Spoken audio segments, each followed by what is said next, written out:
Hey everybody, this is Mark Matheny for Sic Semper Tyrannis News. I'm reporting today on Facebook because good old YouTube has decided to block me for a day, basically stating that I have violated their community rules or what have you, simply because I posted a video talking about the possible watermarks that would be on ballots, and it was done by Steve Pieczenik, and it's reporting whether they like it or not. It was reporting, but they decided to block me. I think I'm going to be blocked for a couple of days. So but the whole thing I wanted to do today primarily was I wanted to go over a video that came out today, with the attorney or from Trump's administration regarding the latest findings of voter fraud and Dominion Software, Sequoia, and Seitel, the company in Germany, which was raided by a U.S. military agency of some sort. At least that's what the reports are saying. And so I'm going to go over that now and talk a little bit about that tonight, because the heat is on. The Trump administration is coming hardcore with affidavits of hundreds, if not thousands, of people who are witnessing to voter fraud, different aspects of voter fraud in different states, and especially with the Dominion software. So this is their conference today.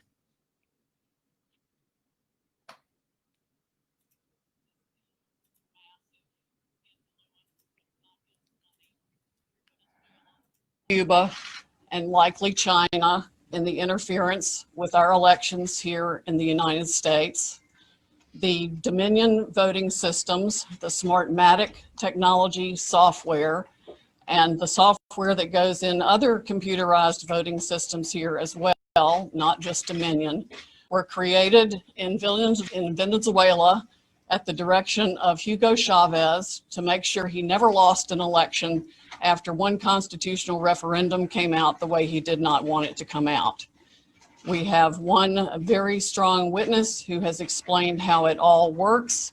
His affidavit is attached to the pleadings of Lin Wood in the lawsuit he filed in Georgia.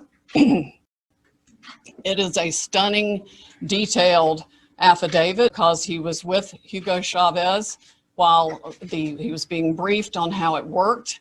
He was with Hugo Chavez when he saw it operate to make sure the election came out his way. That was the express purpose for creating this software. He has seen it operate, and as soon as he saw the multiple states shut down the voting on the night of the election, he knew the same thing was happening here, that was what had gone on. Now, the software itself was created with so many variables and so many back doors that can be hooked up to the internet or a thumb drive stuck in it or whatever. But one of its most characteristic features is its ability to flip votes.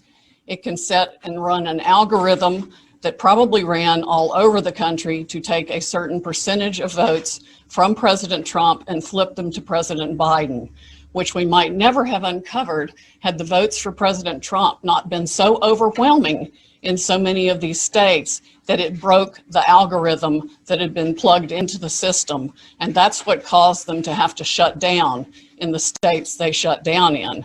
That's when they came in the back door with all the mail-in ballots, many of which they had actually fabricated. Some were on pristine paper with identically matching perfect circle dots for Mr. Biden. Others were shoved in batches. They're always put in a certain number of batches, and people would rerun the same batch. This corresponds to our statistical evidence that shows incredible spikes in the vote counts at particular times, and that corresponds to eyewitness testimony of numerous people who have come forward and said they saw the ballots come in the back door at that time. Notably, the Dominion executives are nowhere to be found now. They are moving their offices overnight to different places. Their office in Toronto was shared with one of the Soros entities. One of the leaders of the Dominion project overall is Lord Malloch Brown, Mr. Soros' #2 person in the UK. and part of his organization. There are ties of the Dominion leadership to the Clinton Foundation and to other known politicians in this country. Just to give you a brief description of how this worked, I'm going to quote from a letter that was written, and I will read that to make sure I get the quotes right. This person was objecting to the United States acquisition of Sequoia voting systems by Smartmatic, a foreign-owned company. I believe this transaction raises exactly the sort of foreign ownership issues that CFIUS is best positioned to examine for national security purposes. It's undisputed that Smartmatic is foreign-owned and it has acquired Sequoia. They keep changing the names as they go along. Different times when a problem comes up, they just create another corporation and call it a different name. But it was a voting machine company doing business in the United States. Sequoia voting machines were used to record over 125 million votes during the 2004 presidential election in the United States. Smartmatic now acknowledges that Antonio Mujica, a Venezuelan businessman, has controlling interest in Smartmatic, but the company has not revealed who all the Smartmatic owners are. According to the press, Smartmatic's owners are hidden through a web of offshore private entities, and that is in fact true. Smartmatic has been associated with the Venezuelan government led by Hugo Chavez, which is openly hostile to the United States, and of course, as we all know, communistic and really brutalizing its own people. The system has been continued there by Mr. Maduro and ensured his election. Smartmatic's possible connection to the Venezuelan government poses a potential national security concern in the context of its acquisition of Sequoia, because electronic voting machines are susceptible to tampering, and insiders are in the best position to engage in such tampering. This letter expresses concern of the Chicago 2006 primary election. And it ends by saying the products and services that are of Venezuelan origin, and evaluate Smartmatic's ownership to determine who could have influence and control over these and other Sequoia products and services are important to the national security of the United States. This letter was written to Hank Paulson on October 6, 2006 by Congresswoman Carolyn B. Maloney. Senators Klobuchar and Warren have raised these concerns as recently as December 2019. Why our government has not taken them seriously is beyond my comprehension, unless they have, some of the three-letter agencies have used them themselves in other parts of the world. We know that the technology was exported to affect an election in Argentina. That's admitted by our friend who wrote the affidavit about Hugo Chavez and his interest in Smartmatic. Again, in 2006, Carolyn Maloney wrote the Honorable John Snow, the Secretary of the Treasury, about the issues. Speaking of Smartmatic's leadership, one of the Smartmatic patent holders, Eric Coomer, I believe his name is on the web as being recorded in a conversation with Antifa members saying that he had the election rigged for Mr. Biden, nothing to worry about here, and they were going to F Trump. His social media is filled with hatred for the president and for the United States of America as a whole, as are the social media accounts of many other Smartmatic people. There has been widespread use of this. Dominion itself is utilized in 2,000 jurisdictions in 30 states. It has been uncertifiable in multiple states who realized all the problems that it had, including Texas. Experts have described it across the board, from a Princeton group of 3 professors to experts that we have talked to about its end user vulnerabilities. People can admittedly go in and change whatever they want. They can set the ratio of votes from one thing to another. They can say that a Biden vote counts as 1.25 and a Trump vote counts as 0.75. And those may be the numbers that were actually used here. It's not just the swing states that were affected. The algorithm was likely run across the country. to affect the entire election. Like I said, we only discovered it this year because of the overwhelming number of votes for President Trump in the swing states that caused the machines to have to shut down for them to backfill for adding votes. We have evidence of different numbers of votes being injected into the system, the same identical, unique 6-digit number multiple times in at least 2 states that we've analyzed so far. And I'm talking about like 341,542 votes for Biden and 100,012 for Trump. There's no explanation, no logical explanation for the same numbers being injected 20 minutes apart into the machine. The software manual itself, you can download it from the internet, and I would encourage you all to read it because it specifically advertises some of these things as features of the system. Why it was ever allowed into this country is beyond my comprehension, and why nobody has dealt with it is absolutely appalling. The machines were easily accessible to hackers. There's video on the net that it will explain to you how a kid with a cell phone can hack one of these voting machines. There's been no oversight of Dominion or its software. Workers in each county were trained by Dominion, but there's no evidence of any monitoring otherwise. We have testimony of workers admitting that they were trained how to dispose of Trump votes and add to Biden votes. The software has a feature pursuant to which you can drag and drop any number of batches of votes to the candidate of your choice or simply throw them away. So we have mathematical evidence in a number of states of massive quantities of Trump votes being trashed, just simply put in the trash like you would on your computer with any file, and Biden votes being injected.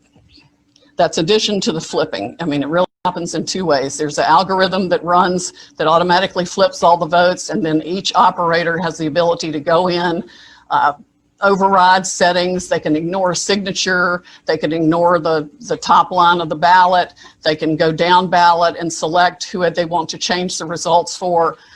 Mr.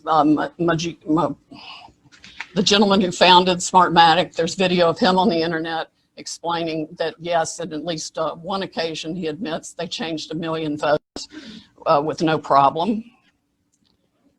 Many of the jurisdictions that have had this problem might not have known of the issues, but many did.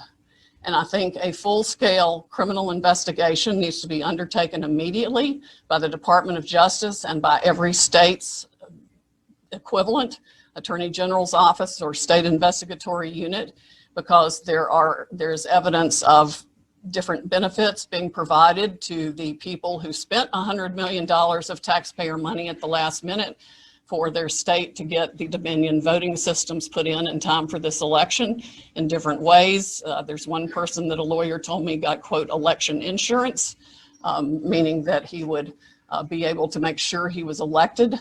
I'm sure they explained that feature in detail to many people who expressed interest in putting this voting system in.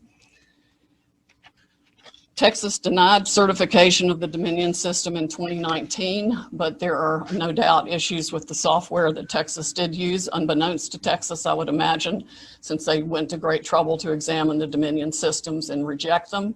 But other software, the source code that does the alterations is embedded, we have been told, in the source code all across the country and all the voting machines. There's no doubt it has been used to alter elections in other countries. We know specifically that Venezuela exported it for that purpose to Argentina and other Latin American companies to make sure that the corrupt rulers who were willing to pay the highest price for being in office were allowed to rig their elections. This is stunning, heartbreaking, infuriating, and the most unpatriotic acts I can even imagine for people in this country to have participated in any way, shape, or form. And I want the American public to know right now that we will not be intimidated. American patriots are fed up with the corruption from the local level to the highest level of our government, and we are going to take this country back.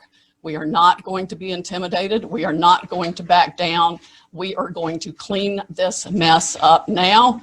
President Trump won by a landslide. We are going to prove it, and we are going to reclaim the United States of America for the people who vote for freedom. Thanks for watching, and if you haven't already, please consider subscribing to our channel. And while you're at it, please leave us a comment. Thank you for watching.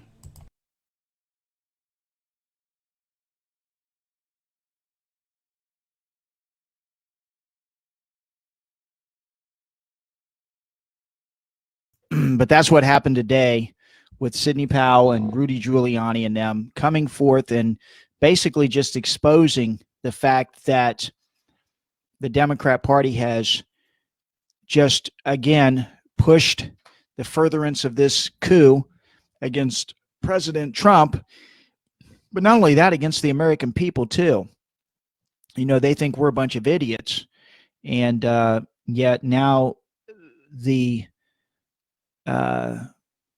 there's a scripture that in the Bible that says there's nothing that is hidden that shall not be revealed, and what you whisper in the dark, it shall be preached upon on the housetops, and that's kind of what's going on. This was kind of like the last straw. So it's going to be very important for us to kind of dig our claws into this voter fraud, this exposure of it, and carry it in the wind, because otherwise, if we allow them to destroy our election process, people, we're never going to be a free country ever again, not with the Democrat Party jumping in. This is the same as you heard from Sidney Powell.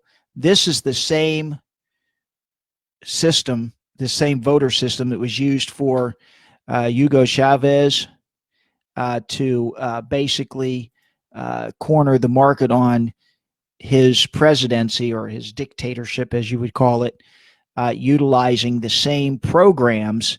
And like she said, they basically, she said they just switch the names of these programs and kind of move around to, prevent themselves from being exposed. But now it's starting to come out, and President Trump and them are resolute on bringing this to light. Now, there was a report on One America News, and there was a retired Air Force general.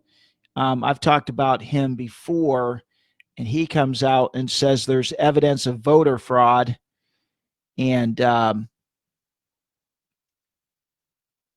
trying to think of his name, Tom McInerney, I believe, but he comes out and he's saying that the CIA and the intelligence community could be behind this sabotage of the election.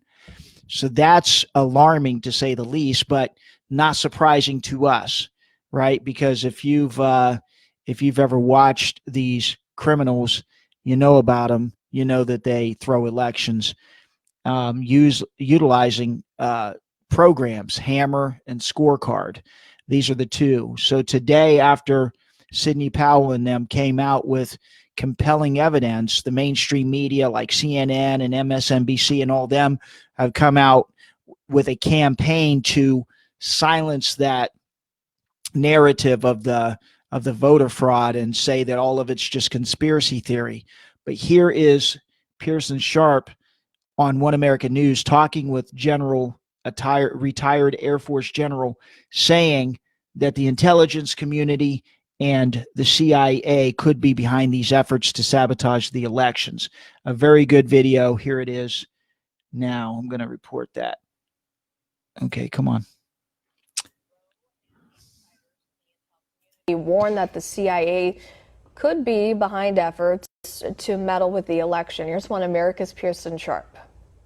Members of America's intelligence community are raising red flags that the 2020 election is being outright stolen from the American people. Retired Lieutenant General Thomas McInerney, who was formerly the Assistant Vice Chief of Staff of the U.S. Air Force, says two pieces of software called Hammer and Scorecard are being used by Democrats as a superweapon for voter fraud. People must understand that this software was used to overturn the 2020 election. The first time in the United States' history that massive amounts of cyber warfare have been used in our voting system.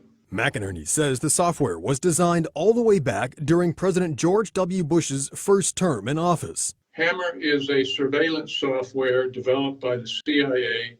The programmer was Dennis Montgomery. He developed this in 2003 to go after radical Islamists. Scorecard is a program that was developed for CIA that manipulates voting booths. McInerney explains Scorecard was intended to overturn elections in foreign countries to install leaders favorable to the United States. But then, under Obama, it was turned to an even more sinister purpose. Well, that was done by the Obama administration 2 weeks after Obama came in 2009, February 3rd to be exact, moved it out of CIA into a secret SCIF in Fort Washington, Maryland. And then they started listing on U.S. citizens to include chief justices, prominent Americans, politicians, etc.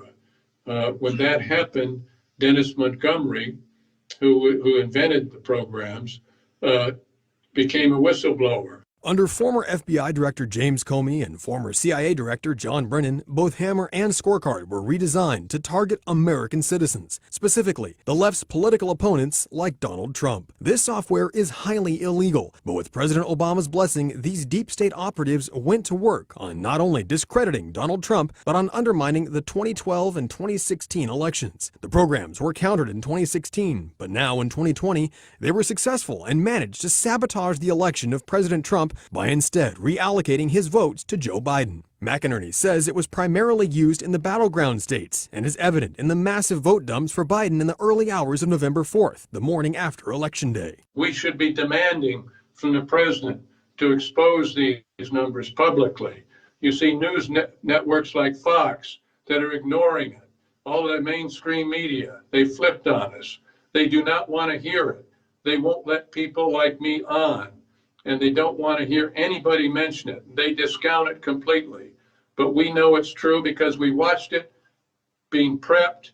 They used it in the primaries. McInerney believes if not for vote tampering, this would have been an overwhelming win for President Trump, but that this information must be given to the right judges so they can act on it, and quickly. If that doesn't happen, he predicts it could have dire consequences for future elections. If Republicans lose this election, they will never win another one again. It will really be hammer and sickle. And that flag of Russia and the Soviet Union and communism will be flying in the United States. China and Russia and others will own us. Pearson Sharp, One American News. Want to see more videos? So that's Tom McInerney, retired Air Force general. He's not a conspiracy theorist. He's not a nut. And he's stating that they have been using these programs that were used in the CIA and the intelligence community. And you heard from Sidney Powell and Rudy Giuliani, but especially Sidney Powell, talking about how these same programs, Sequoia from the company Seidel, the program Dominion, they call it Dominion, or Smartmatic, were being used, and they were used specifically down in Venezuela by Hugo Chavez to corner the market on his elections illegally. And so now the Democrats tried to utilize this. And what happened was on election night, people, as the votes were coming in, they saw an overwhelming majority of votes coming in for President Trump. So they had to do something about it. So they stopped the votes coming in, shut down that night, saying that, and that's why they set it all up. They had shows and everything beforehand, kept saying, yes, it's going to appear that Trump is winning in a landslide, but then as the mail-in votes come in, we're going to see that he is actually losing. So they already were psyching up the communities through propaganda in the news and through these different organizations telling us this to prepare us. So once that happened, they utilized these programs to flip votes at 3% or less. They didn't want it to be too overt because they knew that the algorithms could be checked. And then they started flooding with all of the mail-in votes. And again, you heard from Sidney Powell, who is one of the attorneys for President Trump, was saying that some of the ballots that they were using looked like they were printed off. They didn't have the proper watermarking and so on with them. And it looks like they were pre-selected, almost like perfect circles where the checks are, where people would normally, use a pen or something to color it in. They never get it exact.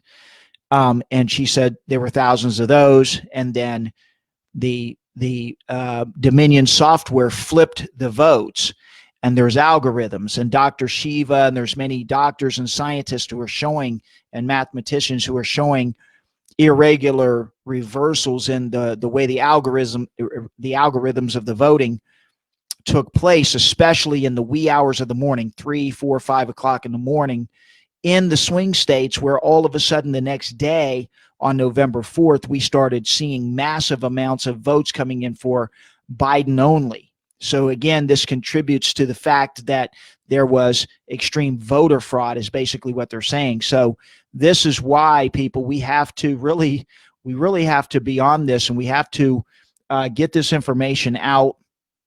And that's part of the reason that I do the shows and things that I do, because I want people to understand this is dire for us to get this information out. Now I'm going to show you another video. This is with Lou Dobbs in Fox News, and he is talking about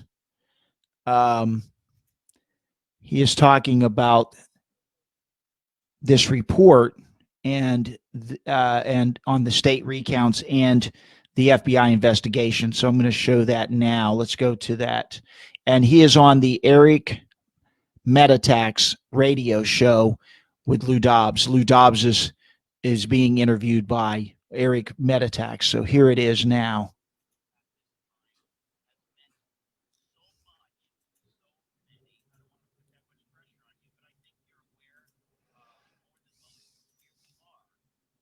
At this time. So first of all, before we talk about what you're thinking, I just want to say thank you from those of us who've been encouraged and heartened by your stand for this president and for self-government. Thank you.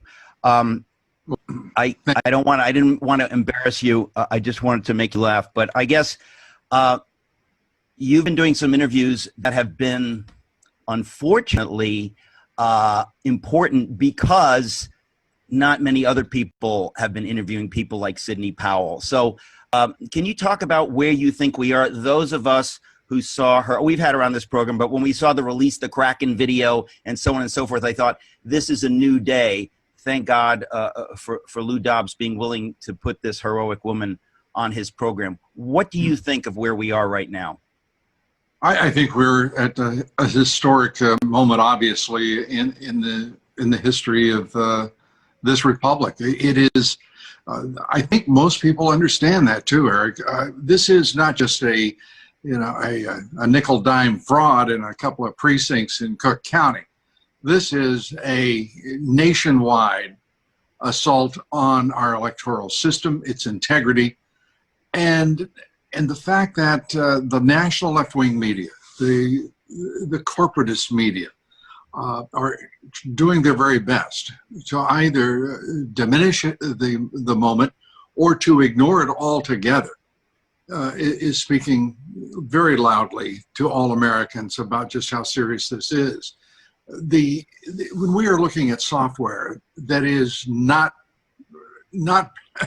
operating as it is designed to do, as most of us would assume it's designed to do, when we're looking at a piece of software that was used to manipulate elections in Venezuela, when we're looking at election companies, no one seems to know who owns them, and they don't have any requirements for public disclosure.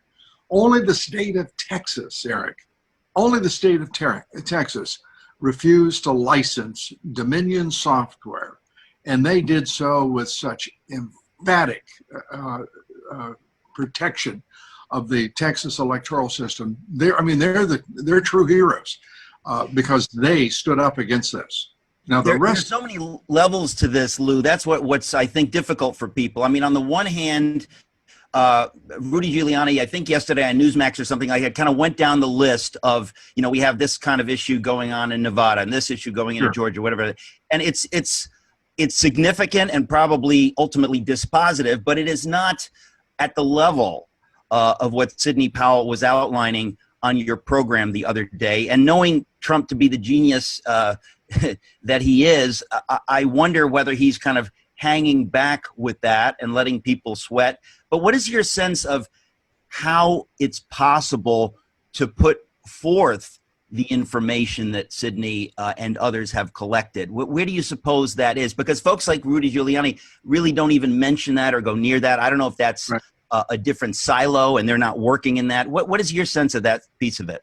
It's a different part of the investigation. At this point, we have mail-in ballots, which are obviously we've seen a fraudulent count in a number of jurisdictions. That's clear. It is, as you say, dispositive.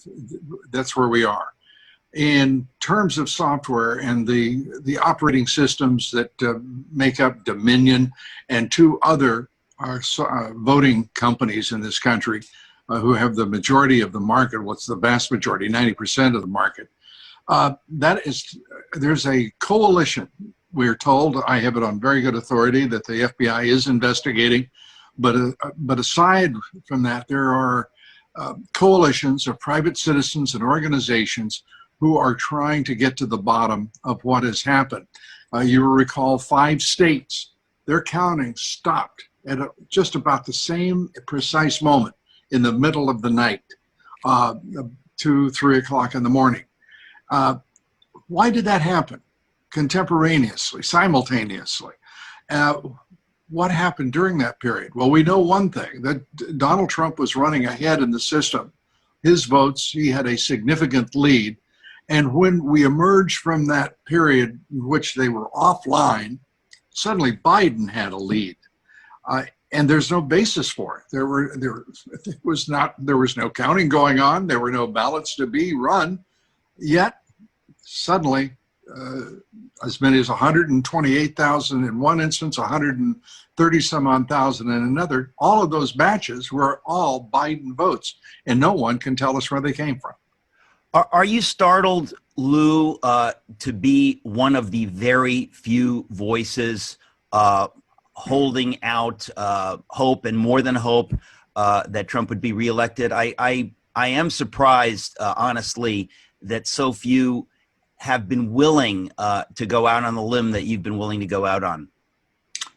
I guess I'm not surprised, because I've been alone in a few fights in my career, and I'm not uncomfortable with that.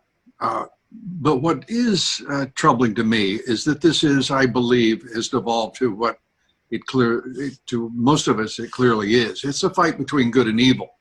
This is a country right now that is in the grip of an apathy that would accept consequences that they don't comprehend. They don't understand the cause, and we have a fierce demand on the part of the left for conformity and silence. And if that is not resisted, we lose the republic, and that's what this election, in my opinion, is all about. That is precisely my take, and it's one of these things I keep saying, I wish I were wrong. How I wish I were wrong. I gave a speech last weekend, and I said, to those of you who were never Trumpers, there may have been a few in the room, I said, how many Supreme Court justices did Trump appoint? Does anybody know that number? Obviously everyone knew it was 3. I was being sarcastic, but I thought, can we conceive what it would have meant if Hillary Clinton had appointed 3 Supreme Court justices? That is why 2016 would have been the end of the republic. But you've been a stalwart in this, and I'm glad to know that there are a few of us out there. Sidney Powell, when she spoke on your program, it's because of who she is that her voice means so much when she says things like that. I mean, I've known her, and I assume you've known her for a longer time. But was it not startling to you for her to speak as dramatically as she did?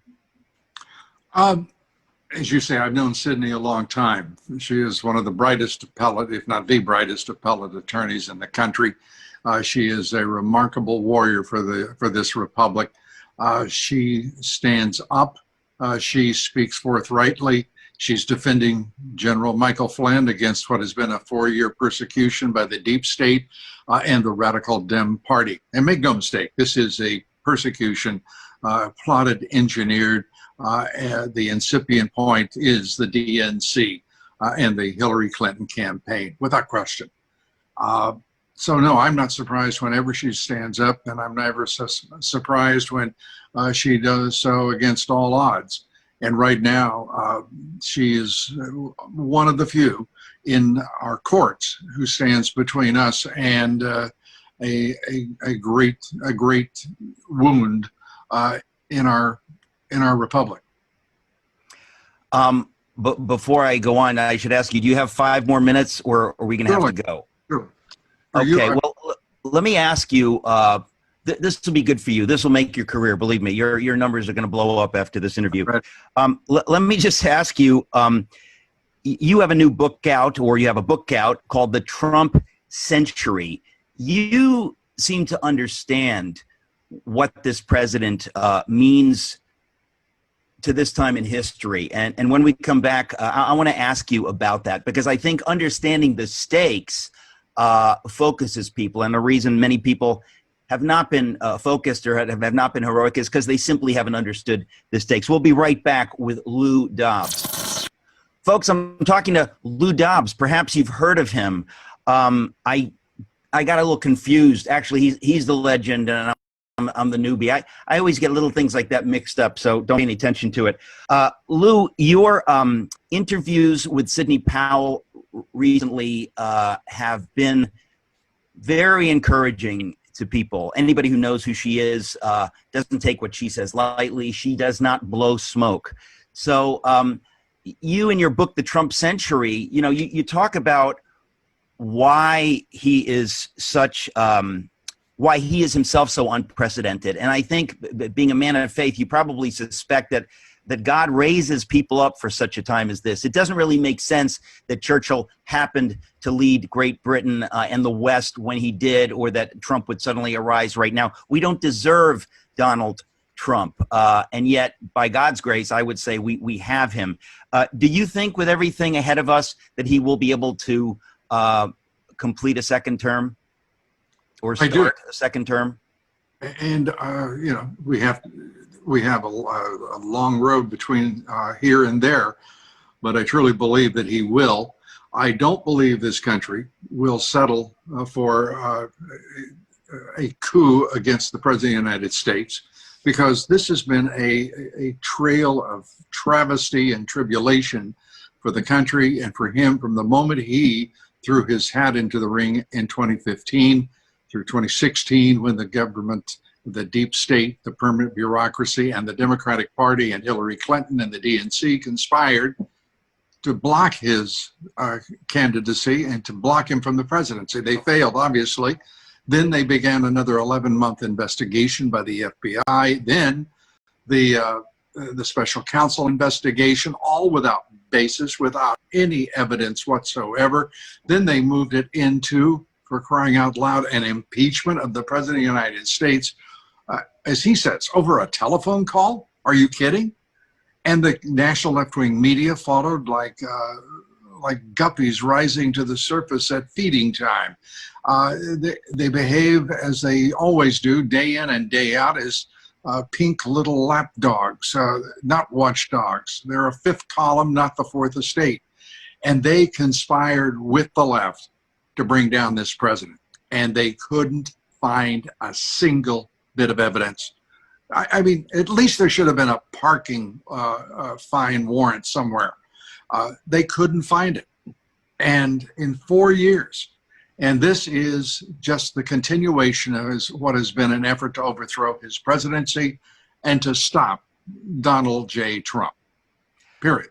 I see what is happening now genuinely as God's mercy to this nation. It's a wake-up call without which we would continue to sleep. The very idea that Biden's campaign could invest a couple of $100 in a graphic designer to put up a sign that says "Office of the President-elect," knowing that that will fool some people into just going along with it. I'm really sorry to see that Fox Corporate seems to have gone along with this generally.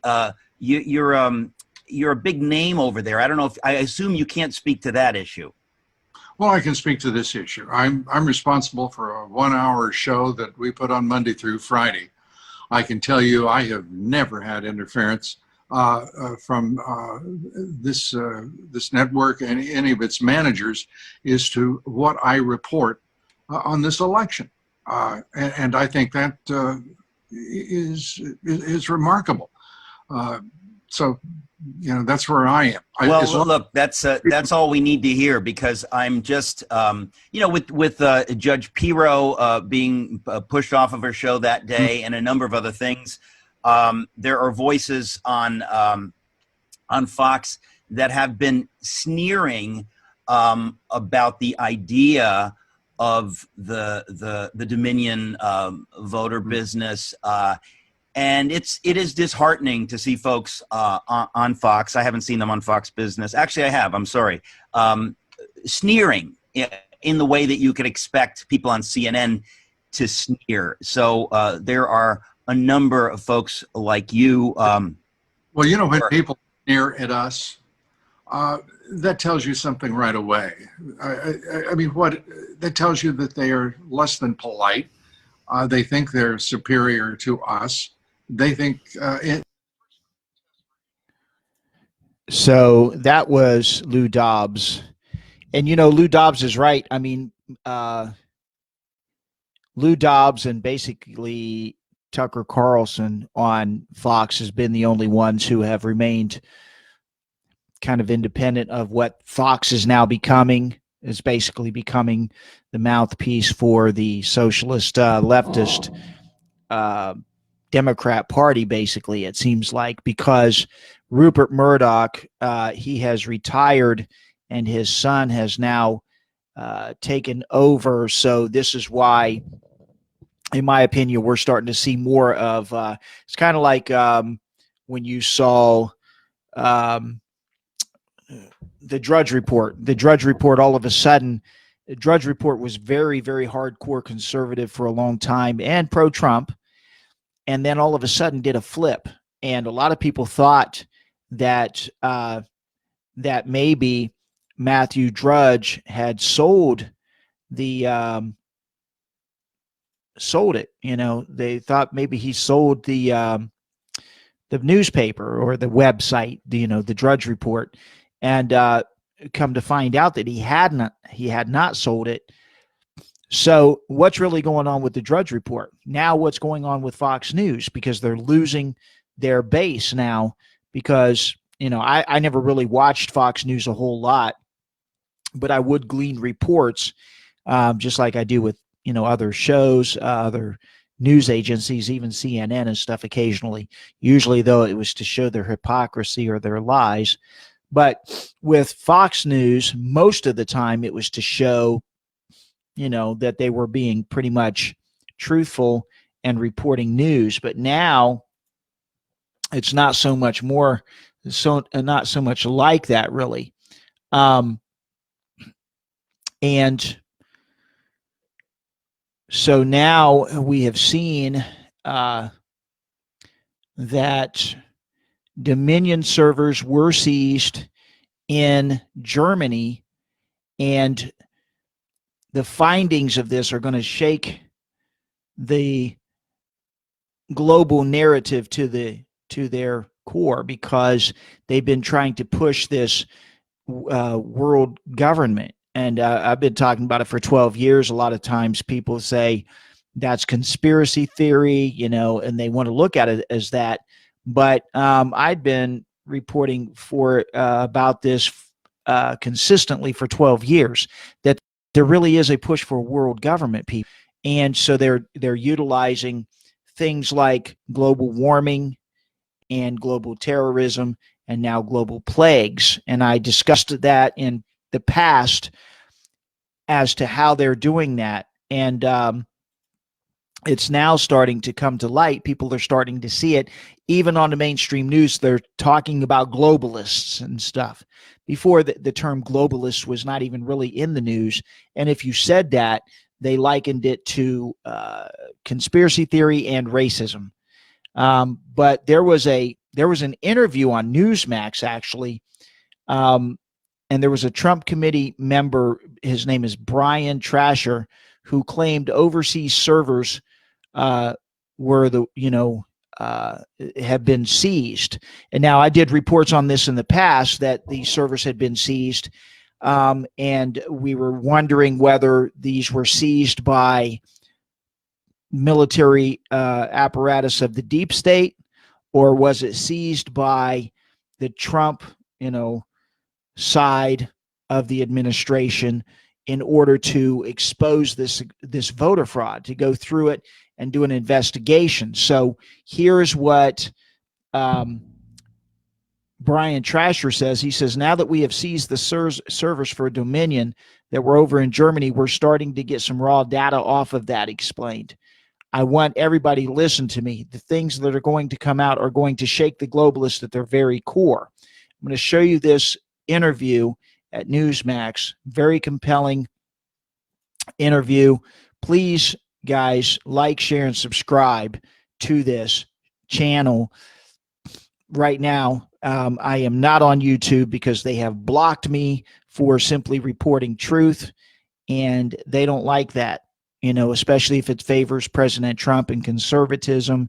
So they have blocked me. So I'm now on Facebook reporting this, but I would ask everybody to share this if you could. Now, here is the report at Newsmax. Situation in Georgia, but that is not the only instance of voter irregularities that we are hearing about. So we'll start in Nevada, for example. The Clark County Commission just threw out an election, a local election, that represents a sixth of the total votes cast in Clark County, because there were too many discrepancies to be sure that the results in that specific election locally could be certain. That's 153,000 votes specifically in that election. Take it to Pennsylvania. According to Trump campaign data strategists, 100% of the people in the sample are registered Republicans. And there were 165,000 Republicans that were mailed absentee, but were not marked as returning them. So a lot to talk about here. Again, you're hearing the irregularities. What do you make of this? How far does it go? Amanda Mackey is an attorney, a Republican strategist, joining us live for us today. Brian Trasher, he's a Trump for President 2020 surrogate and Trump Recount Committee. Good to see both of you here. Thanks so much for coming on. Amanda, I'll start with you. What do you specifically make of these irregularities? I point out a couple of them, but we've heard and seen even more. Nevada, Georgia, Pennsylvania, potentially states in the Midwest like Wisconsin and Michigan.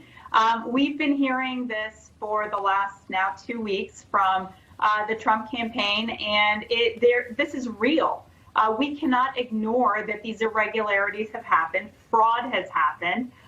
Joe Gloria, who oversees the elections in Clark County, has said that he can't tell if the county commission race really the margin of victory was valid. He may have to redo the race. One of the attorneys in that case has said 93,000 votes has potentially flooded this Clark County Commission race. And so I think it's very valid that the president is moving forward with his claims. 72 million people voted for the president, and 70% of Republicans believe that a free and fair election did not happen on November 3rd. So I think these irregularities are real. The American people deserve to know that their elections and their integrity of their vote counted. And I'm glad that we're going forward, but there's a lot to unearth here. Brian Trasher, I'll bring you to this, take you to Georgia, the Peach State, Floyd County ballots. They found 2,600 votes just recently from reports there. 800 of those reportedly went to President Trump. But again, another sign of irregularities, and this one called out by the Secretary of State in Georgia. Yeah, Sean, and that's just one of many examples that were found throughout all of these so-called swing states that were close in the election count. But, you know, Amanda nailed it just now, outlining the irregularities and potential fraud we've seen done manually by human beings. But now that we have seized the servers for Dominion that were over in Germany, and we're starting to get some raw data off of that, I know you guys have a huge audience now, Sean. Congratulations for that. But I want everybody to listen to me. The things that are going to come out are going to shake the globalists to their very core. And when President Trump is declared the winner of this election, what you saw last weekend in the streets, Trump supporters getting attacked in D.C., that's nothing. These people are coming for every city and every suburb, so be prepared because this is happening and you need to protect yourself. Brian, let me go back to you. You said things are going to come out. What things? Well, like I said, the servers that were seized in Germany, first of all, why are American election ballots being counted overseas? That's a question that we have to get to the bottom of. But some of the raw data coming off of this is showing clear examples of how votes were actually switched by an algorithm in the software. It was distributed for every single votes that go one way for one candidate. They automatically add votes another way. That's why you saw even the New York Times own data tracker on election night. Within 68 seconds, President Trump went from being ahead by tens of thousands of votes, I think it was in Wisconsin, to all of a sudden being behind 10,000 votes in 68 seconds. That's a statistical anomaly. It cannot happen. So what you're pointing to specifically, you think a bombshell announcement is going to happen with Dominion voting systems, the software that was used on Dominion specifically. Is that correct? Is that what I'm reading?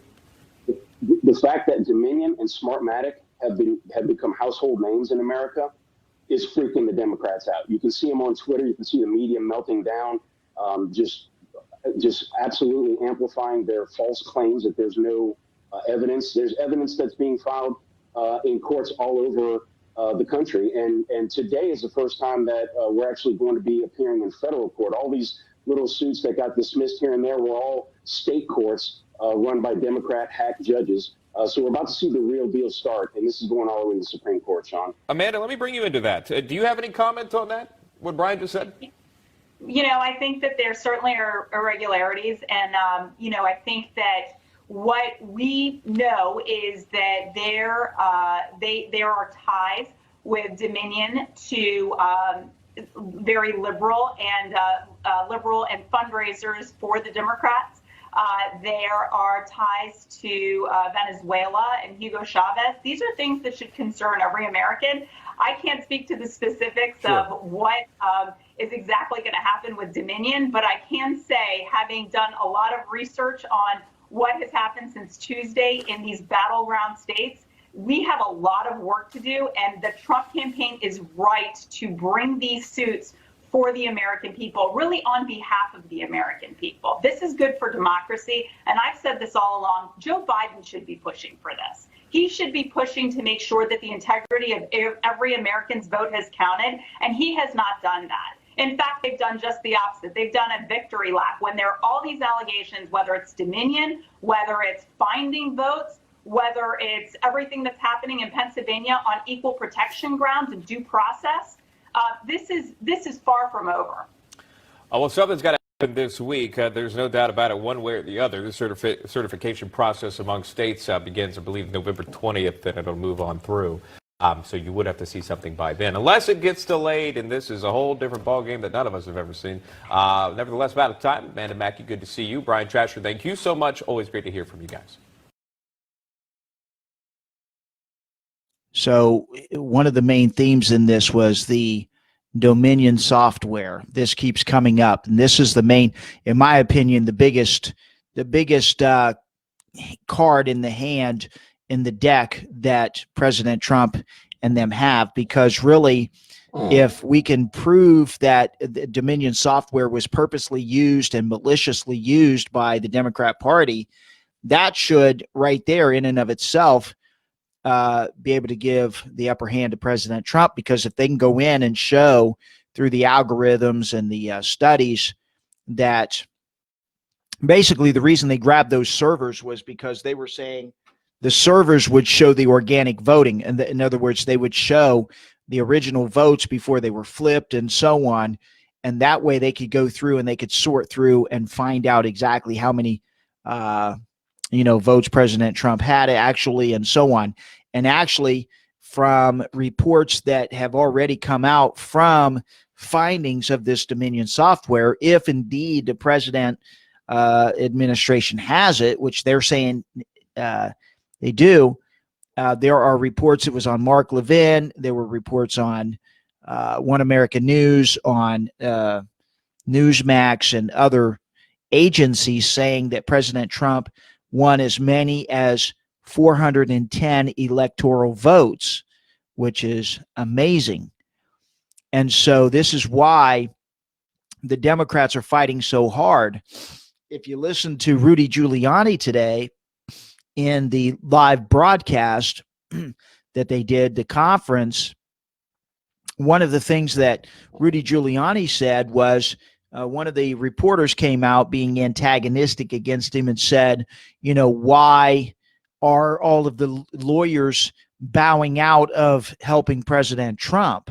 Well, Rudy Giuliani got pissed, with some righteous indignation, I would guess, and told him the reason that they are bowing out is because they're being threatened. They are, and their families are, and their lives and their livelihoods. And so people are doxing them and people are threatening them and so on. So this was the reason, he said. And he said that the press was complicit with it because the press is helping to persecute these lawyers, these attorneys, because you've got these global elites that are now people like Obama, Hillary Clinton, Brennan, Clapper, Peter Strzok, Lisa Page, all of these people. Right, Lisa, I think her name is Lisa Page. But nevertheless, it was Peter Strzok's girlfriend who was also in the FBI. All of them are now, they're under the threat of being actually investigated and indicted because now President Trump is looking into releasing all the he's asking the CIA and them to release all the documentation on the Russiagate. And that's why the CIA head, her name is Director Haspel. He's considering firing her. He's already fired a couple other people in different positions because of their ineptitude. Some people are saying, well, President Trump isn't reacting quick enough, but, he's reacting as quick as he can, but he also has to play that subtle game, and I mentioned it on the show the other night, but, the Messiah told his disciples, I send you out as sheep among wolves. Therefore, be clever as serpents and gentle as doves. And certainly Donald Trump, was sent out among the wolves too. I'm not saying he's necessarily a sheep, but compared to them, he seems to be. That's one thing that they have tried to do is denigrate his name, degrade him, say he's a racist, misogynist, homophobe, all of that, Islamophobe and all that crap. But he doesn't drink. He doesn't smoke. He was always a womanizer. He's had, that part. But he certainly did not join with the pedophile Democratic side of the satanic cult of, ritual murder and other things that are going on that are being broken in the news. I mean, even with the Pope and the Vatican Church, ties with the mafia, money laundering, drug trafficking, pedophilia, sexual molestation of young kids, the altar boys, and so on. There were reports that came out in England at some place, I believe in Europe, where some of the Catholic monasteries had the nuns who were having abortions left and right to cover up the fact that they were supposed to be chaste, and were not, but they were having sex. And, it's funny because the Catholic Church perverts the word of the Almighty in the first place, because the Almighty said to go forth, be fruitful and multiply and replenish the earth. But in the latter days, it says, it shall come to pass that many shall depart from the faith, giving heed to seducing spirits and giving heed to doctrines of demons instead, having their minds seared as with a hot iron, forbidding to marry and commanding to abstain from foods and so on. But forbidding to marry, that's one of the big things of the Catholic Church. And but they stray from the doctrine, and they introduce false doctrine, which is the mystery religions of Zoroastrianism, of there's a big one that I'm trying to think that the Romans used to worship, and that was I can't think right off my head now.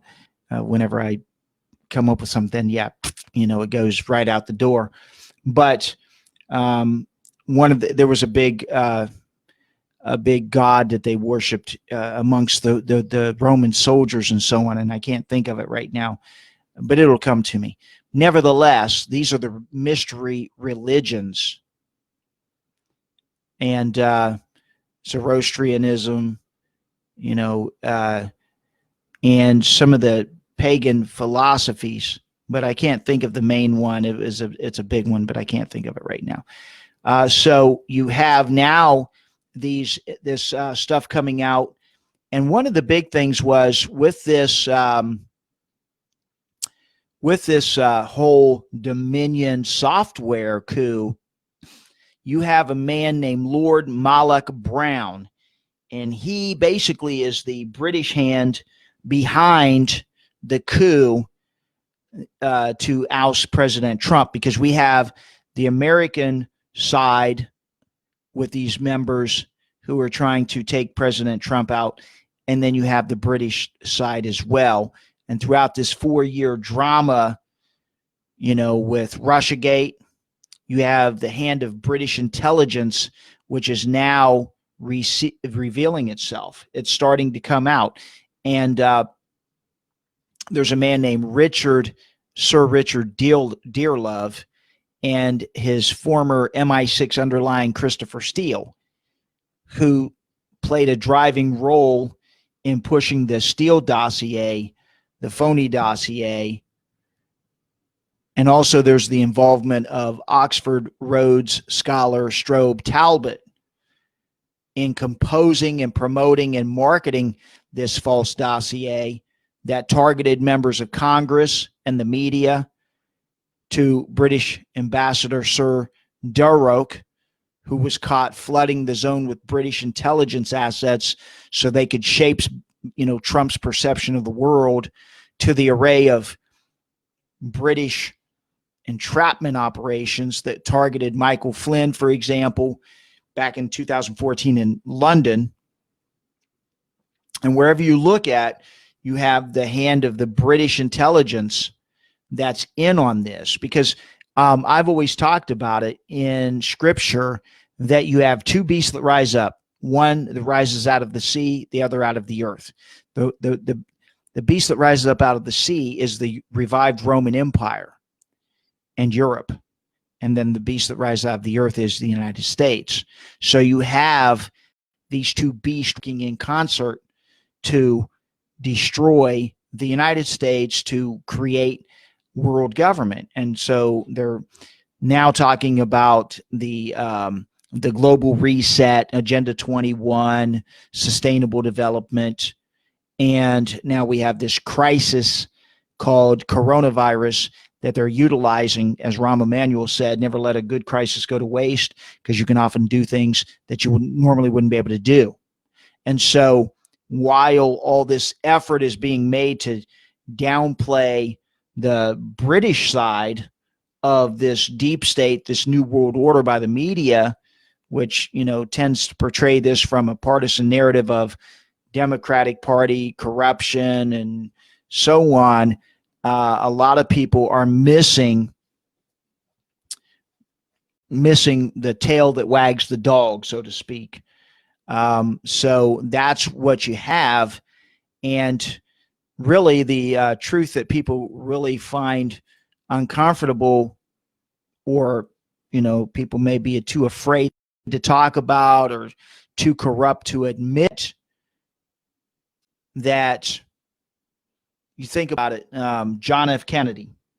John F. Kennedy died back in 1963, right around the election time, shortly after the election time. Both the Democrat and the Republican parties basically have undergone a slow takeover by the British Crown. And again, because I say the beast that rises up out of the sea is the head, the beast that rises up out of the earth gives its authority. Well, the beast that rises up the sea gives the authority to the second beast, the beast that rises up out of the earth. But the beast that rises up out of the earth submits to that beast system. The revived Roman Empire, the British Crown is part of that. And so they do the bidding of that first beast that rises up out of the sea. So the United States is doing the bidding of Europe and the British Crown and the Vatican. So the thing that has come to be known as this deep state that we call the New World Order, it really never was based on one party or the other. And it never really emanated anything from anything that was native to the constitutional traditions of the United States government. So, you think about it when, let's say, the party of George Bush, when the party of George Bush was in power, for example, the deep state really had used its controls of computerized vote counting to rig elections. That happened in 2000. That happened in 2004 in its favor. And there was a documentary that came out called the 2006 Hacking Democracy, a documentary about that. And then later, when it was time for a controlled opposition to take place, to take power basically in 2008, it did the same thing, but they just used different characters to do it. So we constantly have had this corruption and this voter fraud happening. So if you think about it, you have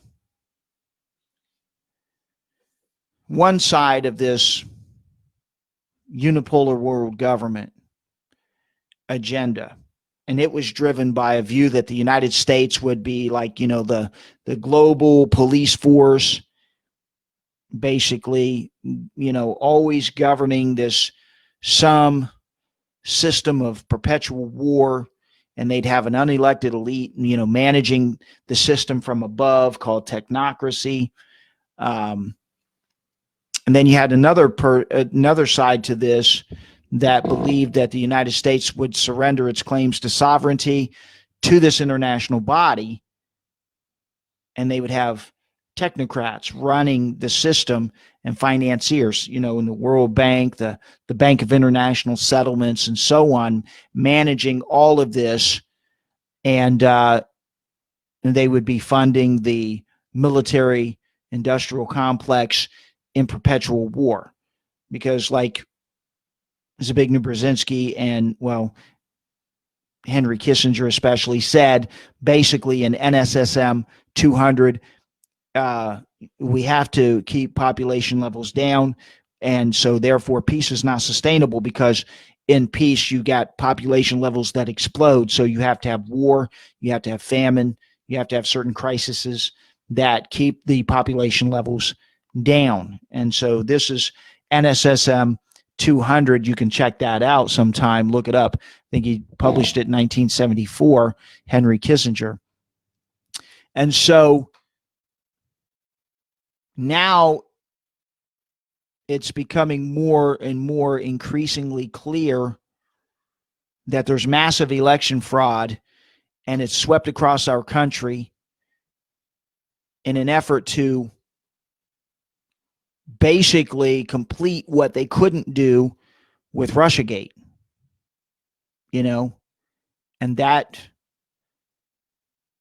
is to destroy President Trump. But yet you got another light that's fallen upon the British hand behind Biden, which is aiming to dissolve any nationalist spirit remaining in the Republic of the United States.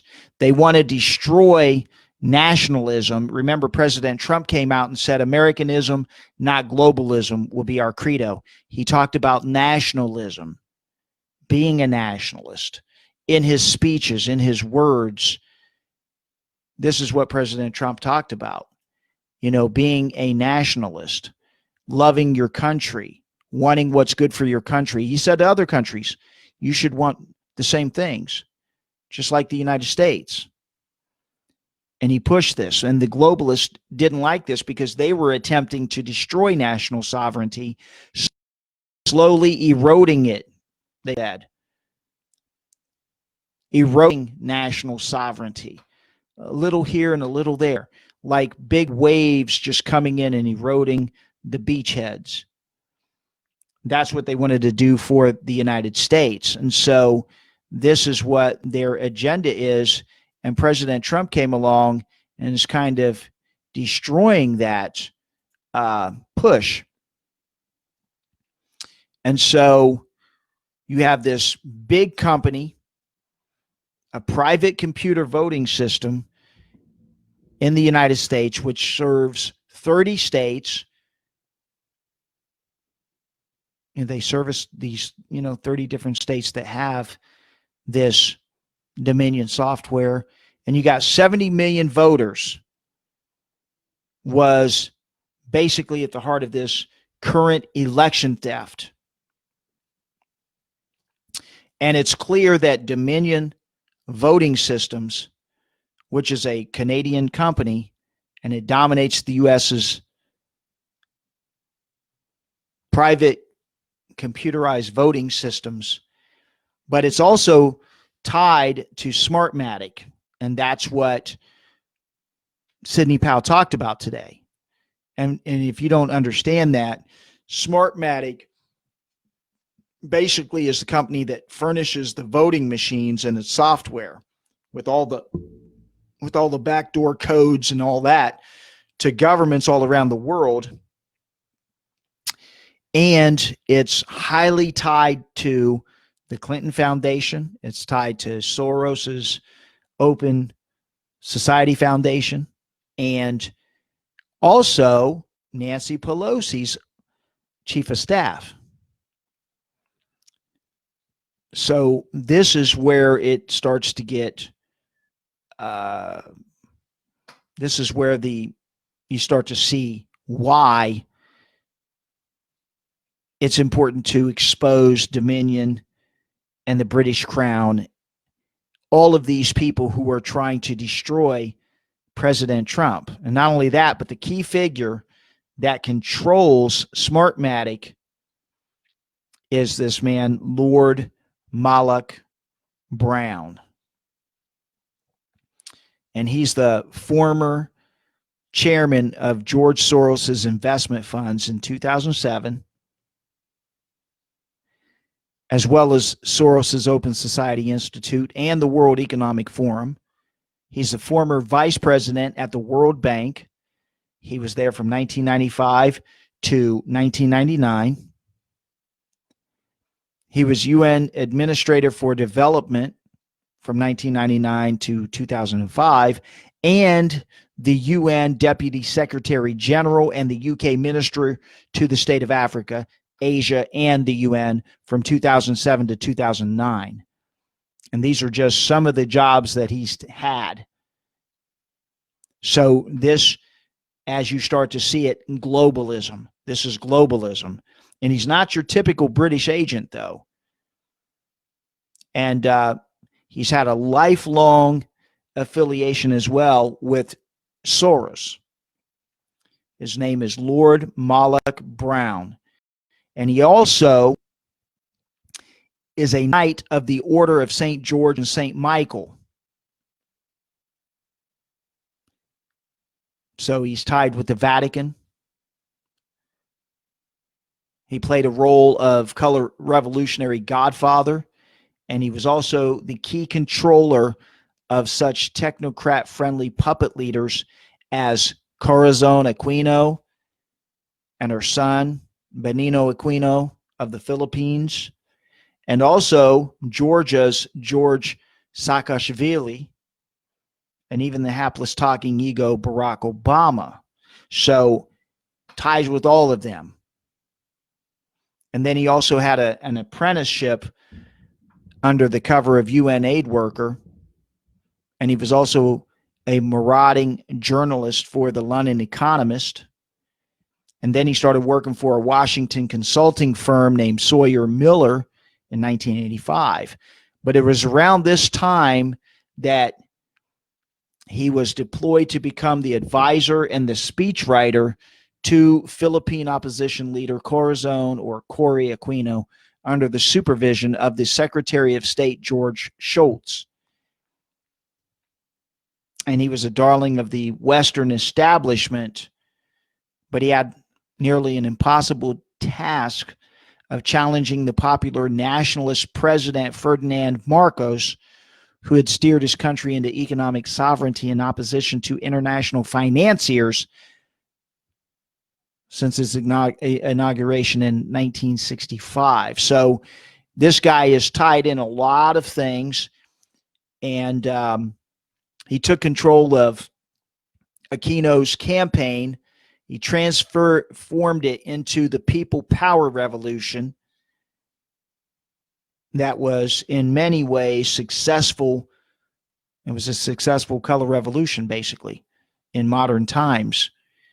And he knew that since these votes were going to be in favor of the incumbent Marcos, he basically wrote that he drafted Aquino's victory speech before the elections and had her deliver it before the votes were even finalized, in which accomplices in the media were too happy to project publicly, fueling the mythology that Corazon had won. And then later he talked about it. He said, an outstanding accomplishment during the Cory campaign was to produce an exit poll that indicated that she had won. It landed on the front page of the Inquirer and had a profound impact as it planted the idea that Aquino had won over Marcos. Marcos did not really recover after that. It was a very exciting experience to watch. And we've seen the same thing with polling. And that's exactly the whole idea. But one thing that this Lord Malloch Brown failed to mention was that the polling station results, basically, which produced a false perception that Corazon had won, were manipulated by George Shultz's local agent survey firm, Social Weather Station, and Pulse Asia, which have never been held accountable for their role in the anti-Marcos coup.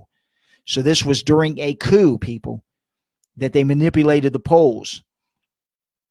So all this is starting to sound familiar, right? So after this accomplishment, you had Malloch Brown then began working with George Soros on a number of projects that radically altered the world during the intense period of the transition from a bipolar to a unipolar age. And then you had in 1993, Soros had carried out a speculative attack on the British pound sterling, which resulted in $1 billion profit to the Hungarian speculator, while providing the UK with a convenient excuse to avoid walking into the euro trap, which it had set for other European targets, entering into the post-nation-state epoch. And in 1994, Soros announced a $50 million grant for democracy-building operations in Macedonia and in Bosnia, and which Malloch Brown was hired to administer as part of the Shadowland shock therapy agenda. And then you had in 1993 to 1994, Malik Brown was part of the Soros Advisory Committee in Bosnia, where he advised the Balkanization projects of the 1990s. In 1998, Malik Brown also co-founded Soros's International Criminal Court after the duo had created the International Criminal Group in 1994. These institutions basically served, one, to shape international perception of causes and solutions to crisis, real or fabricated, and two, to advocate solutions that removed sovereignty in military and judicial affairs from sovereign nation states where they had been enshrined in the UN Charter, Nuremberg laws, the UN Declaration of Human Rights, to supranational unelected organizations under the control of experts. And the reason I'm saying this too and bringing this up is because I have always talked about in my shows how they are pushing the erosion of national sovereignty. So they do that by introducing more and more international organizations of cooperation, and they utilize the crises of global warming, sustainable development, terrorism, and pandemics. These are mainly the three that they use. And so as the vice president of the World Bank from 1995 to 1999, Malik Brown took credit for transforming its image to a more democratic organization.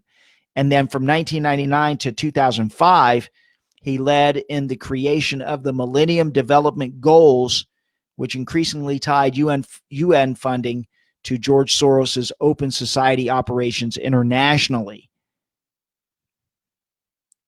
And during this time, Malik Brown even lived on an estate owned by George Soros. So you're seeing this building of organizational globalization efforts, internationalism, and this guy's being groomed and brought along by Soros. But also during that time, Malik Brown was also among the earliest advocates of responsibility to protect R2P. And he did more than anyone else to incorporate the doctrine, listen, into the United Nations post-Westphalian governance outlook in 2005 as the UN's Deputy Secretary General. And that was from 2005 to 2006. And in 2011, demonstrating his imperial outlook, he grew impatient of nations who were reticent to blow up Libya, and he wrote in Financial Times, declare victory and get on with ousting Gaddafi. And we know all about Gaddafi, Muammar Gaddafi.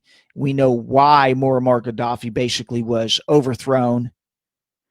We know that the Obama administration and them were running weapons through Tripoli, Benghazi to overthrow Syria. And yet you have this guy pushing the nations to declare victory and overthrow Gaddafi.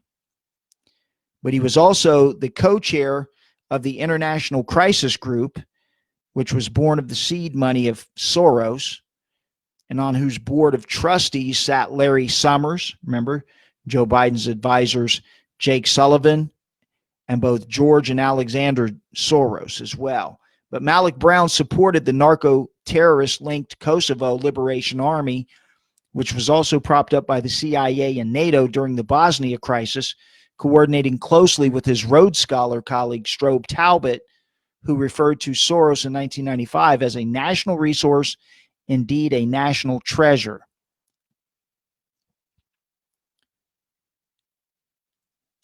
And we'll talk about Rhodes Scholars, but the Rhodes Scholars, they're all push globalism and so on. And describing Strobe Talbot, Malik Brown said recently, he wrote, Strobe Talbot is a very old friend of mine and in some ways a similar sort of practitioner and theoretician of globalization. As such, he really understood the hidden backstory of modern politics, which always gets shoved out by view of the more familiar story of nation states. So again, he liked Strobe Talbott because he was a theoretician of globalism.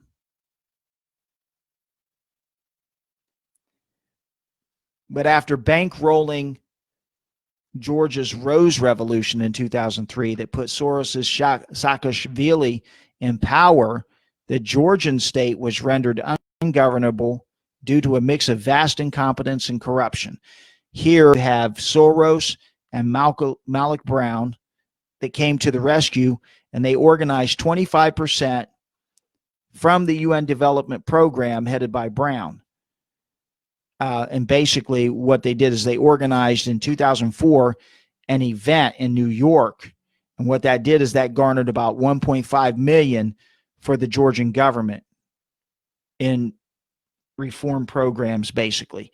75% from the Open Society Foundation and 25% from the UN Development Program. And the UNDP report justified the expense that was to pay Saakashvili's salary, as well as top government officials and security forces, when it said Georgia lacked the skilled professionals needed to design and execute sweeping reforms. But those actions basically led to the murder of 1,600 in South Ossetia. They were Russians mostly. And in 2008, they nearly triggered World War III. And most people may not remember that, but it shouldn't be forgotten. And Saakashvili's nefarious role as governor of Odessa from 2015 to 16, where he basically where the convicted felon protected neo-Nazis of the Azov Battalion. And then there was a strange rise in popularity of Saakashvili underway in Georgia. And that, anybody who was halfway smart and understood what was going on there should have been concerned at the time. And then you go into 2008, where you had Samantha Power, who was the husband to Harvard behavioralist Cass Sunstein. Remember Cass Sunstein? And the soon-to-be ambassador of the UN under the Obama administration. He gave an interview to the London Times describing the Malik Brown-Obama connection in glaring detail. Now listen to this. In his interview, Power said the principal conduit between Britain and the candidate Obama has been Lord Malik Brown, the junior foreign minister whom Obama came to admire when he, Malik Brown, was Deputy Secretary General of the United Nations. Obama was really taken with him. It's a relationship that has persisted, and they have talked a number of times since. So you got Barack Obama tied in with this Malik Brown. And the reason we're going through all of this is we're going to build it up to show you exactly what's going on with the voter machines. And during Obama's political career, like Saakashvili's and Aquino's, always there was a creation of higher powers with Soros, even providing the first 60,000 for Obama's 2004 Senate run. So Soros funded to help to fund that, and also the organizing of the earliest fundraising parties for Obama's presidential run in 2007. That was under Soros, just like Soros funded Saakashvili and Aquino's. Corrupt politicians. Samantha Power herself attributed her career to Soros and Lord Brown in 2004 as well. She said, "My book and my research was utterly unsustainable on the free market. If I hadn't been able to get a grant from George Soros and the Open Society Institute, there was no way I could have done the kind of investigative reporting I need to do." That's what Samantha Power said. And if you don't remember Cass Sunstein, that was a while back, so some people may not. We'll refresh your memory on him a little bit. Cass Sunstein, while Samantha Power was spending her time in the UN fighting viciously, I should say, to push a preemptive P2P humanitarian regime change in Libya with Gaddafi, and later Syria. Remember, that was the whole reason they overthrew Gaddafi. You had her husband, Cass Sunstein, and he was working as an advisor for President Obama from 2009 to 2012, and he authored a paper. I don't remember if you remember this, but he authored a paper addressing the dangerous rise of conspiracy theories, which threaten his idea of good government. And he also wrote, "The existence of both domestic and foreign conspiracy theories we suggest is no trivial matter, posing real risks," and he recommended a series of possible responses, which include cognitive infiltration of conspiracy groups by government agents. So if you were considered a conspiracy group, which they would decide, they would send agents in to then infiltrate those groups. And he also said this. One, he said government might ban conspiracy theorizing, or two, the government might impose some kind of tax, financial or otherwise, on those who disseminate such theories. Three, government might itself engage in counter speech, marshaling arguments to discredit conspiracy theories. And the government, or four, he said the government might formally hire credible private parties to engage in counter speech. Government might engage in informal communication with such parties, encouraging them to help. And then in 2020, August 24th, Sunstein was tapped to chair, listen to this, the World Health Organization's Technical Advisory Group, mandated with modifying global behavior in compliance with the new norms of the pandemic world order. The World Health Organization chief stated this: in the face of the COVID-19 pandemic, countries are using a range of tools to influence behavior. Information campaigns are one tool, but so are laws, regulations, guidelines, and even fines. That's why behavioral science is so important. Social engineering, people. And then in 2007, Malloch Brown left the UN to head up Soros's quantum hedge fund. It was a lucrative post, which he soon left to join the British Foreign Office as Minister of State for Africa, Asia, and the UN from 2007 to 9. After leaving his position in the UK government in 2009, Lord Malloch Brown then went on to consult oil companies and steer his international crisis group. By this time, the IGC, the International Criminal Group, had a near monopoly on drafting anonymously published reports of international crisis hotspots, priding itself on maintaining armies of on-the-ground specialists who could profile all disputing parties, release their assessments on the international market. These reports have been used by governments, NGOs, corporations, international bodies like the UN, and have played a major role in shaping global policy and perceptions of the causes and remedies of conflict. Utilizing his expertise in vote fraud and perception management, it shouldn't come as a surprise that Malloch Brown soon found himself at the helm of SGO Corporation Limited in 2014, which serves as a holding company whose main asset is Smartmatic voting technologies. And Smartmatic sells itself as having handled more than 3.7 billion votes over the past 14 years in election projects on 5 continents, and it denies having activities directly on U.S. soil, but there's a screenshot from Wayback Machine which demonstrates a very different story. Now let me show you this screenshot that because they claim that they don't really deal with U.S. On U.S. soil.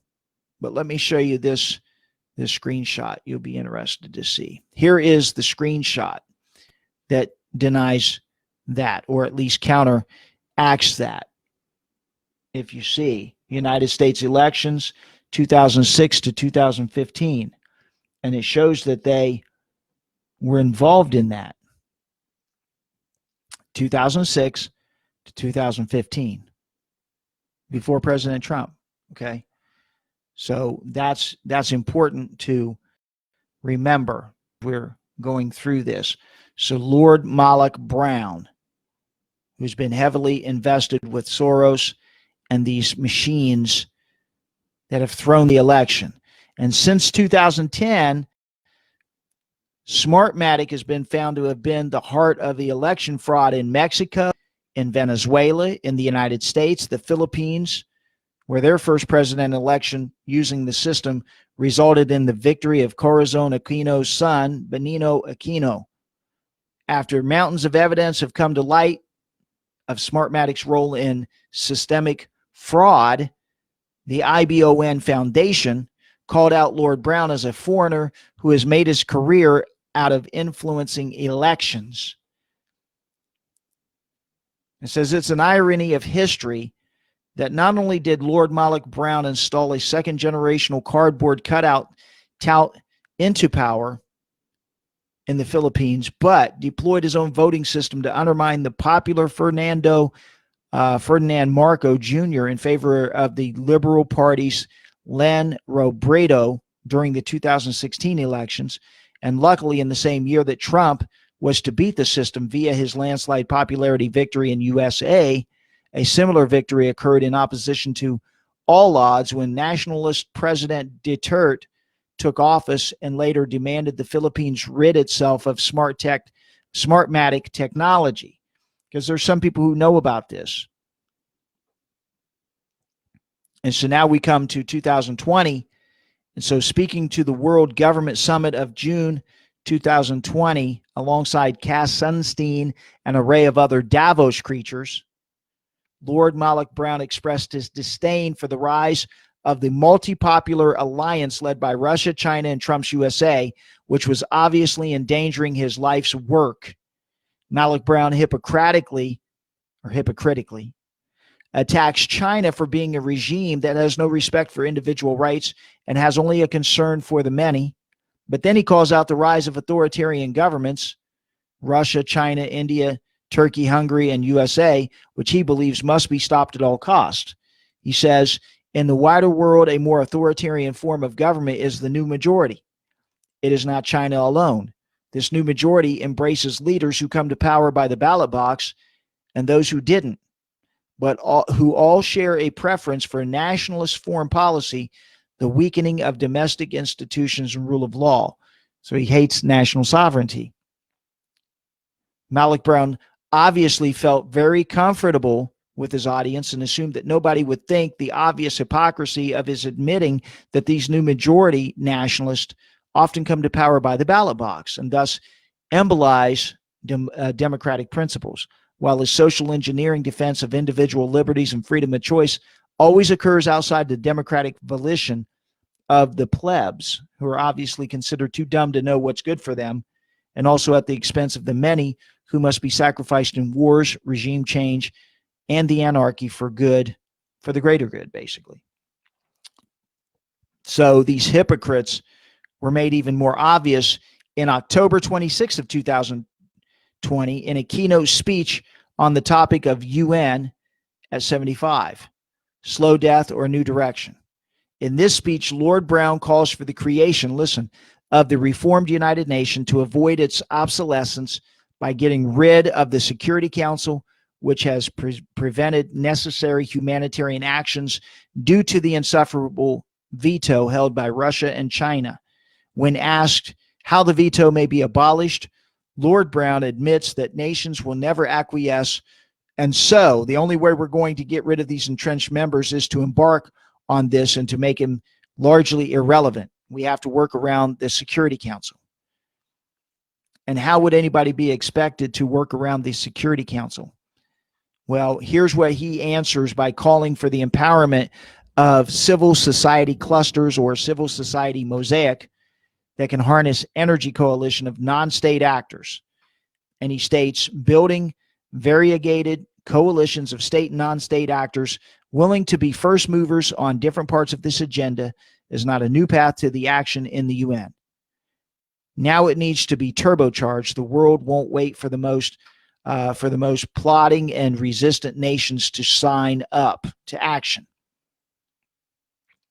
Calling the UN Human Rights Council not fit for purpose due to its steady capture by Russia, China, and Cuba, who won seats on the body this year, Lord Brown lamented the greatest threat to his vision for a post-national world was the failures we all individually made pale comparison to just the fact that nation states have ultimately, particularly the bigger and more powerful ones, resisted conceding power and sovereignty and decision-making to this multinational body.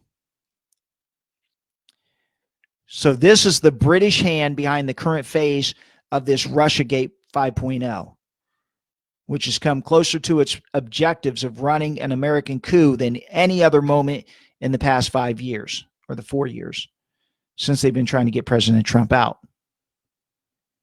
This is the vision of a dystopic post-national state world order managed by misanthropic and anthropic technocrats who wish to lord over a technotronic feudal dark age in the 21st century and beyond. As much it might disappoint you to hear this, but at this moment, the most important thing standing in the way of this anti-human world order and your future is the embattled President Trump, who requires the serious support of an awakened and informed, active citizenry.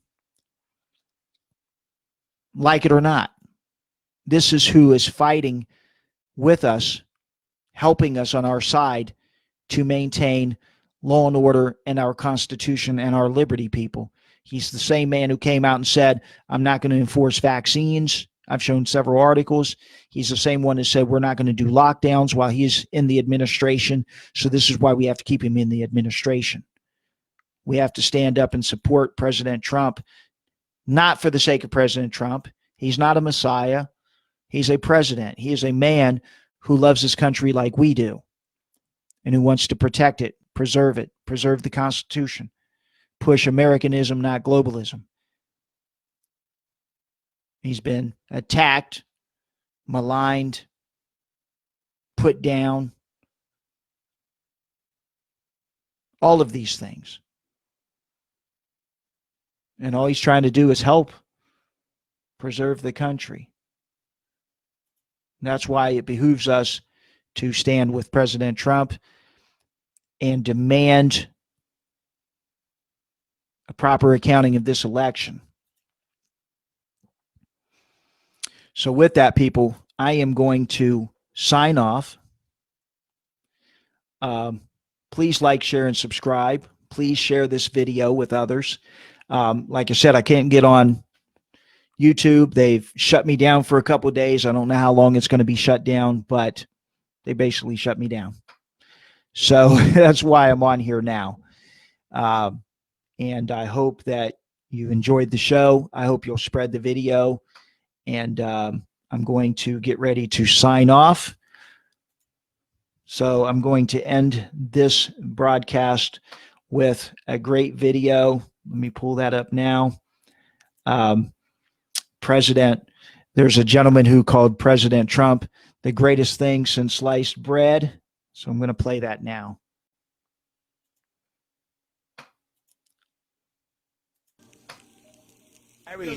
Barry, who you voting for? Donald J. Don Trump, the Don. Why? Because he's the best president since sliced bread. That is funny. The man do what he say he's gonna do. I never seen it yet in my life. Everything the man say gonna do, he do it. Then his sister, his family trying to put him down. She don't even know what a great man this man she have in her own damn family. He's sick. This girl, she get paid to talk garbage. The man is a genius. What about the man could fix numbers and it's all the bottom line is accounts receivable and accounts payable. The books, man. What about Biden? Biden, that criminal, 47 years, he didn't do nothing for the black man. More than make a crime because he brag about it and then he come and try to even apologizing. He's a crazy kid. He done done for America 47 years, now we find out it's all been still for China. 47 years in the place, and he want to do everything now that the man come and say he's going to do it. Plus, everything he says doing that what the president is doing. He's blaming the president for the virus. How can you blame the president? Nobody knew at the time. And the man moved so fast that he could have therapeutic and different drugs for treatment. Now, if you get tested in time, your life can be saved. Nobody knew. And they come, virus, corona, like the president brought it here. I can't believe these sick people. That's why they try to debate on. The communists never will work. And I'm watching the American people because I could tell you one thing. I'm going to stand back and watch because they ain't going to take away the people's Second Amendment. I don't got any, so I'm not worried. But I know it's America. You can't touch that. And that's what all they want to do, take away the amendment. So you're telling people to vote for Trump, right? They have to.